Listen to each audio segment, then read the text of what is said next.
No, Pika, don't talk like that, please. You're scaring Canadian Bear, and he's the studio audience, and if he runs away, then we're not going to have a studio audience anymore. We'll just have the regular audience who are just as awesome. Hey, how are you? Welcome back to the 31 Days of Halloween 2023 edition with your host, Reverend Sully, Eric O'Sullivan, ordained on the internet, joined with me, the Drinka, who runs the camera, the lighting, and the microphone boom. We also have my executive producer, Pika, and the studio audience, Canadian Bear. Pre-recorded before a live studio audience of my stuffed animals from our Boston studios. We are celebrating the Halloween season in October with the 31 Days of Halloween. That's right, a horror movie a day. I love horror movies. I do. There are certain horror movies I stay away from, like torture porn movies. Like I don't. I've watched Hostel 1 and Hostel 2. I regret that. I've seen this first Saw movie. I regret that. And I like slasher films. I like 70s and 80s and even 90s style. I guess my sweet spot would be the 70s and the 1970s and the 1980s because I'm a kid and a teen of that era. So I grew up steeped in horror movies. It probably beguiled my poor mother that, like, oh my God, my kid's growing up to be a sicko. Oh, he watches all of these horror movies. He loves the Jason and the Freddy and the Poltergeist. She doesn't really talk like that, no. Oh boy. So it's October the second day of Halloween. We celebrate Halloween all month here. I'm gonna get some candy and maybe a pumpkin and just go all out. It's gonna be fun. Stay tuned. We are doing to open up this year the first 12 movies. Well, amended 11. We'll get to that too. The first 11 movies we're doing is from my Friday the 13th Deluxe Edition collection from Shout Factory. This is an amazing collection. I actually got it at a really amazing price, half off. And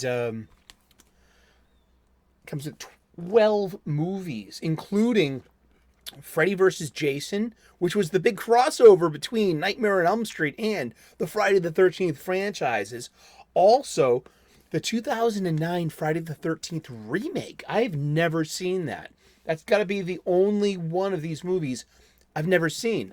Looking forward to checking that out and sharing it with you as it happens. Also, I'm kind of amazed that there's a lot of movies that, like, I like physical media. I like DVDs. I like Blu-rays. It's a little hidden by my mic.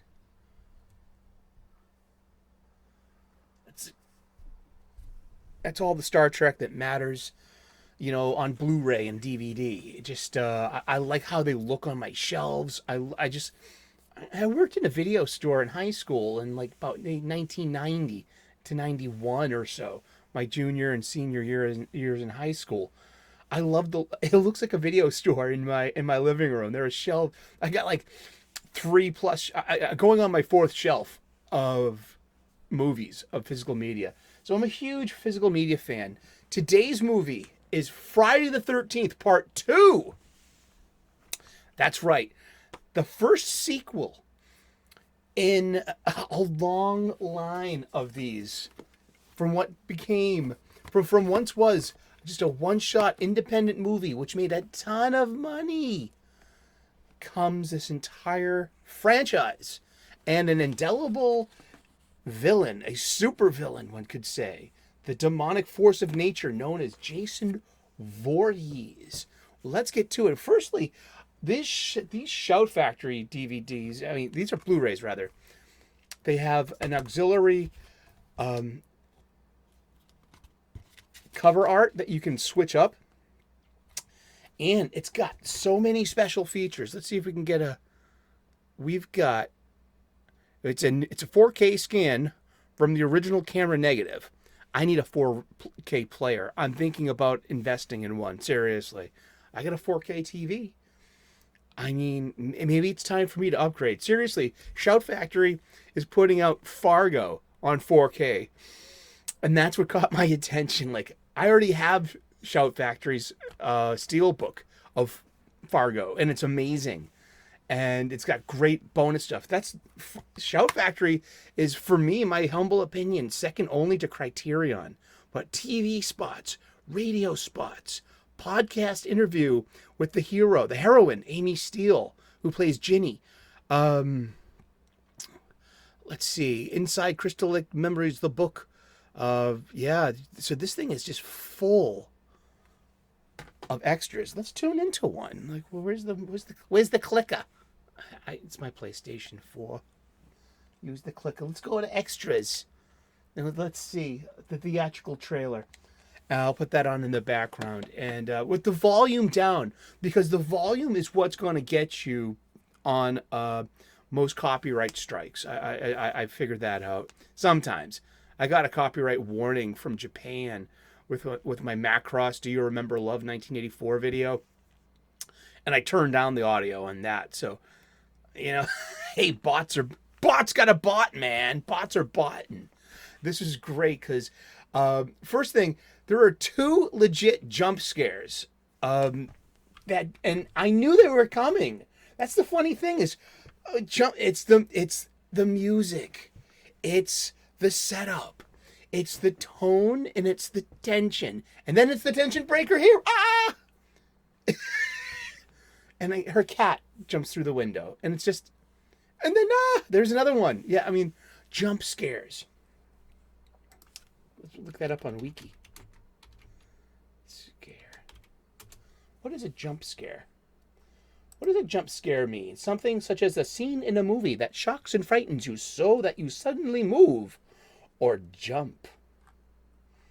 Jump scare. And the wiki, here's a wiki. It's from the wiki. A jump scare is a technique often used in horror films and video games. Intended to scare the audience by surprising them with an abrupt change in image or event, usually occurring with a loud and jarring sound. Oh gosh, Amy Steele. There's so many beautiful young women in this, and they all get killed. Well, except for spoilers. Except for Amy Steele, who plays Ginny. I mean, but all these cute women. I mean, gee, oh wow, and well, yeah, and you got to give it up for the gals. Handsome young men as well, and dopey young men as well. So, Friday the 13th Part 2. This movie, along with the first movie, I watched a ton of times secretly behind my mom's back in my own room, usually on a Friday night about 11:30 p.m. I would stay up extra late. And here's the Japanese trailer. I would stay up extra late. At 11:30 would be the movie loft. Late. Jump scare. And that's from the end of Part 1. So parts 1 and 2 of Friday the 13th would play a lot on TV 38, WSBK TV 38 Boston, UHF TV, where and sometimes in a double feature, and you'd have they would be edited for television. Gone was the gratuitous TNA. What is TNA? Tits and ass, mother. It's yeah, objectifying women. Yeah, hey, at least in Midsummer we see the guy's schlong. You see him, he's running over. Oh, he's naked, and you can see his wiener just flopping around. And hey, it's fair is fair, right? But Friday the 13th Part 2, I watched a lot growing up, and I didn't go to the theater for a Friday the 13th movie until Part 3 in 3D. What else we got? We got TV spots. Let's look at the TV spots. You seeing spots? Are you seeing spots? Are you feeling well? Are they blood spots in your eyes from all the gore? Oh, no! This was a fun movie. Part two. It's seriously the looking back, the first one is aces, man. That first one's a banger. So part two, I'm going to read this, of course, from the wiki, is a 1981 American slasher film. It's a direct sequel to Friday the 13th, 1980, and the second installment in the franchise. And we have, it's not Annie, Alice. And Alice was reprising her role for she survived the first one, but will she survive the cold open in the second one? That would be a spoil. That would be spoiling, right? No, she gets it, and it introduces to our alpha protagonist, alpha antagonist here, Jason Voorhees, who's no longer a child. See, several months ago, he had the body of a child in the lake scene. Let's see, movie spots, radio spots. Let's see. Oh, I like that. And so now, just mere months later, he's a full-grown man, and he's deformed, and he's maniacal, and he's wearing a bag over his head with one eye cut out because apparently his other eye is not too good or something. Which kind of lacks in continuity because by parts 3 and so on, you can see both of his eyes pretty much. He's kind of like Wolverine. He's got like a regenerative, he's got like a healing factor, And so yeah, part 2, it came out on May 1st, 1981, basically almost 1 year after the release of part 1. I mean, Friday the 13th Part 2 was released on May 1st, 1981, with an 87-minute runtime. Its budget was $1.25 million, and its box office was $21.7 million. That's a success. They lost Tom Savini as as the practical special effects wizard, and like the original film, Friday the 13th Part 2 faced opposition from the Motion Pictures Association of America, who noted its accumulative violence as problematic, resulting in numerous cuts being made to allow an R rating. Movie stills gallery. So, hey, trigger warning. There might be gore involved in this. And it's the end with Paul and Ginny trying to escape. We have the makeup artist putting some finishing touches on a prosthesis where this young victim is going to be impaled with a very sharp object. And the film opened theatrically in New York, Los Angeles, and San Francisco on May 1st, 1981.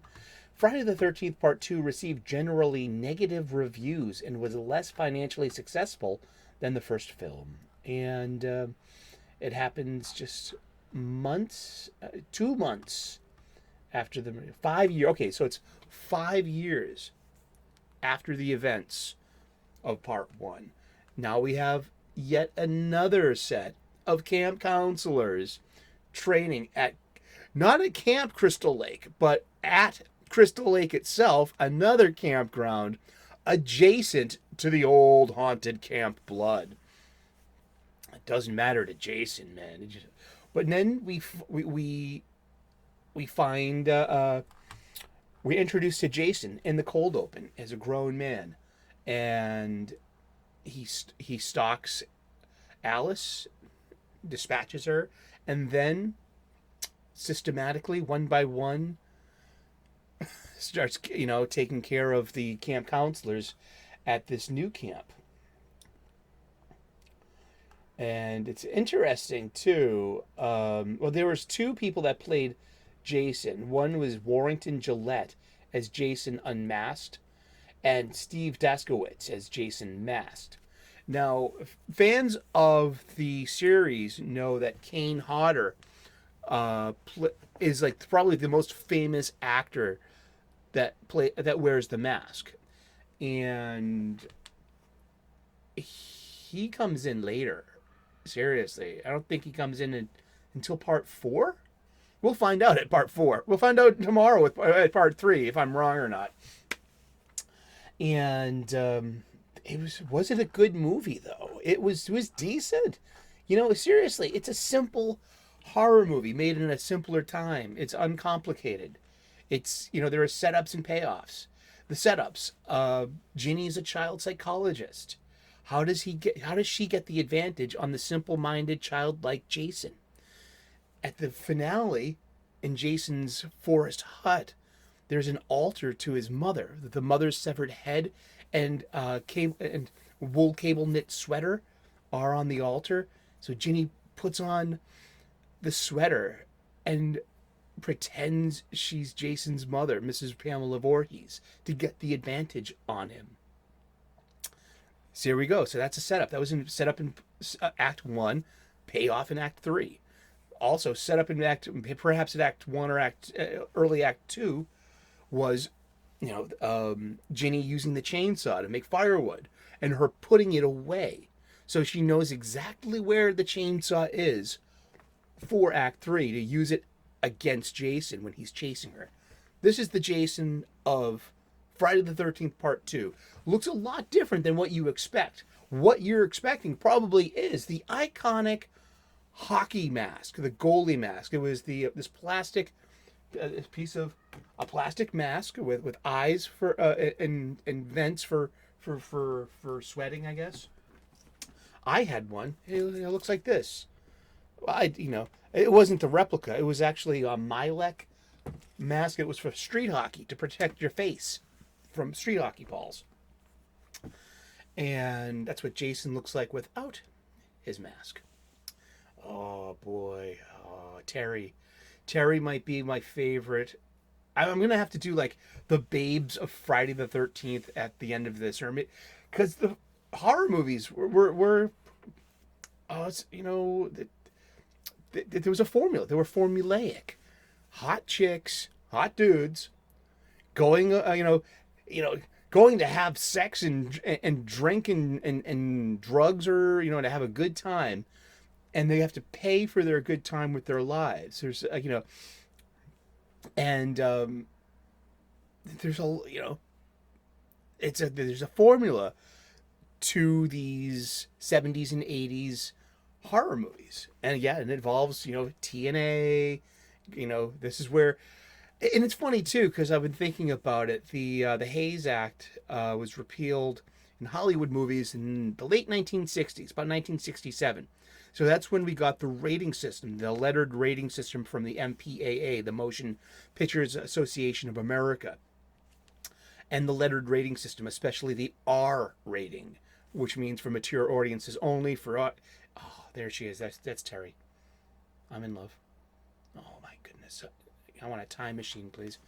Did I say that? Am I objectifying? Well, she's one of the only, instances of full frontal nudity, a glimpse of full frontal nudity. It's just one thing to get T and A, but you never get B or V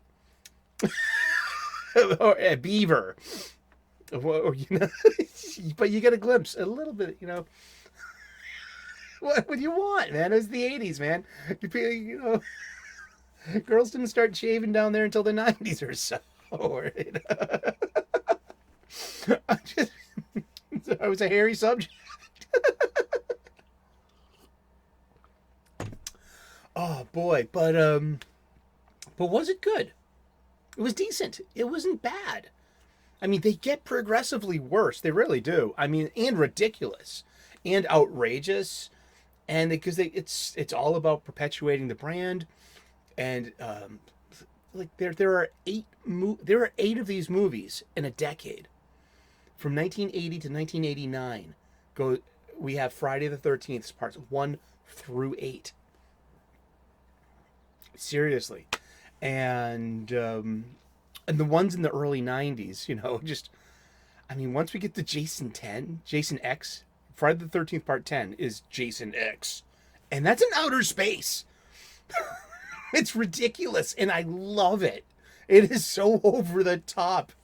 But it's not meant to be taken seriously. There's just for It's just for the enjoyment of horror movies. What makes us like horror movies? Who do horror movies resonate with? Usually young people, and people like me that grew up with them, that was a young person when they were turned on to this. So yeah, I did not see parts 1 and 2 in the theater. I saw part 3 in the theater. We'll get to that tomorrow. That is a tale for tomorrow. But this is very nostalgic, really cool, decent principal photography, really strong practical special effects. They're pretty expensive special effects too, so they're used very sparingly. And so it's not like buckets and buckets of blood and gore. There's no entrails. There's no body horror, except for Jason's face, his unmasked face. But as horror movies evolve through the 80s, so do special effects. And the practical special effects make up squibs. Squibs are little capsules of blood that are put underneath the shirt, and they explode. They have a little firecracker. So if you have a gunshot with a blank over here, your squib will explode. So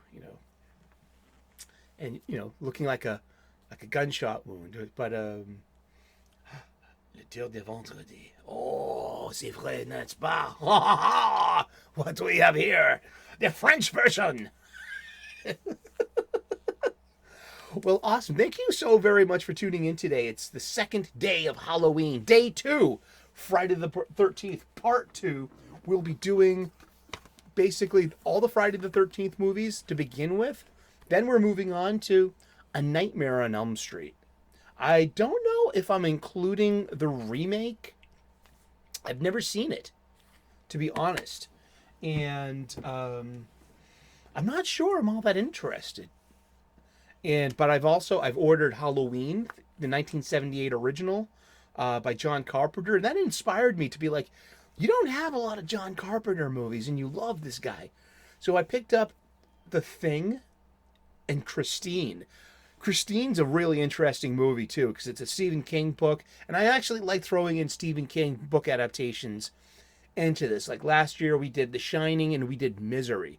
So this year we're doing at least Christine, because it's a John Carpenter movie, it's a good horror movie, and there's a lot to unpack in Christine, as well as an early to mid 80s horror movie, and I think it might even play well with Nightmare on Elm Street Part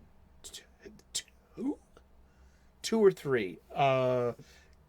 Yeah, there's there are things to pick apart. There's cinema theory going on here. We're going to be using cinema theories. We're going to be using lenses. We will be talking about things such as the male gaze and the female gaze. We will be talking about codings such as queer codings.